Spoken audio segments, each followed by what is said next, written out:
Good morning to you. I am at home and I thought I would make a video. I've had a little bit of a difficulty making videos at the college when we switched from Windows 7 to Windows 10. But this is for the English 162 W1 class, and I probably received about a third of the summary of sources assignments.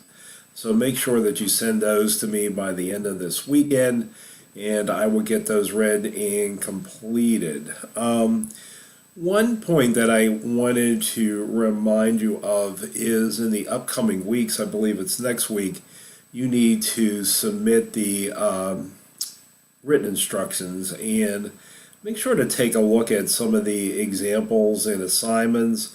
And something that I really like to see when you do instructions is at the beginning you give an overview so that you review the main steps, and then you stress the most critical step or point of all, and then you go into the estimated time and the estimated cost. Now, for the estimated time, keep in mind that you're going to be doing it for someone who has no experience or limited experience. So you have to factor that in.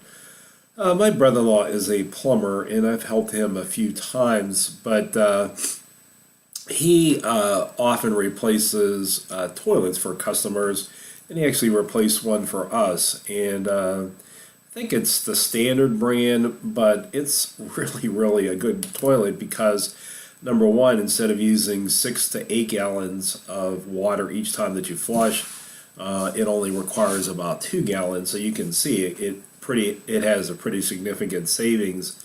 But the other point about it is these newer toilets is they don't clog. So if somebody goes number two and there's some toilet paper and so on, it'll just go whoosh, it goes right through, and it's a much better one. So he can when you take the old one out, you also there's like a steel flange that it sits on, and if it's on a wooden floor rather than ceramic, he has to build up the base a little bit so the toilet sits even, and then he puts a new steel flange on, and then secures the toilet.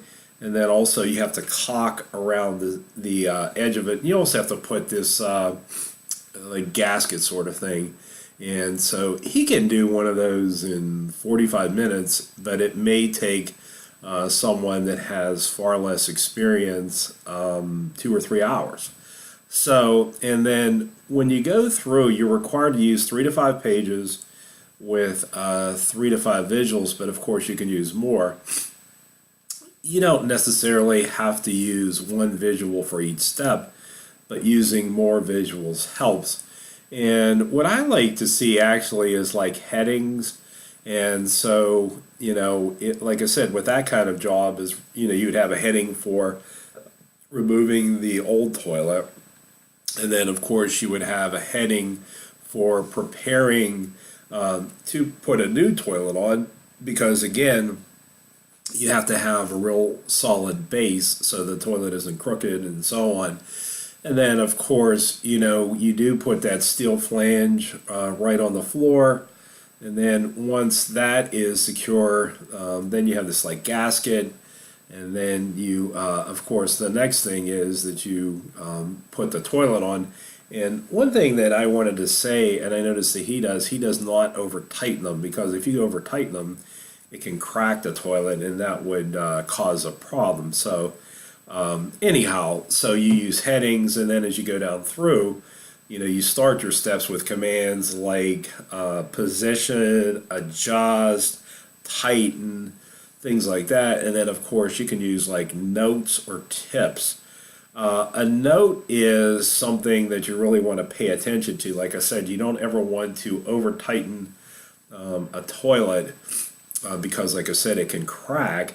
And then the same thing too is, when you put a oil filter on a vehicle, you have to make sure that the old gasket is removed. Then you just use a little bit of oil on the new one, and then it secures. But you don't ever want to over tighten an oil filter either.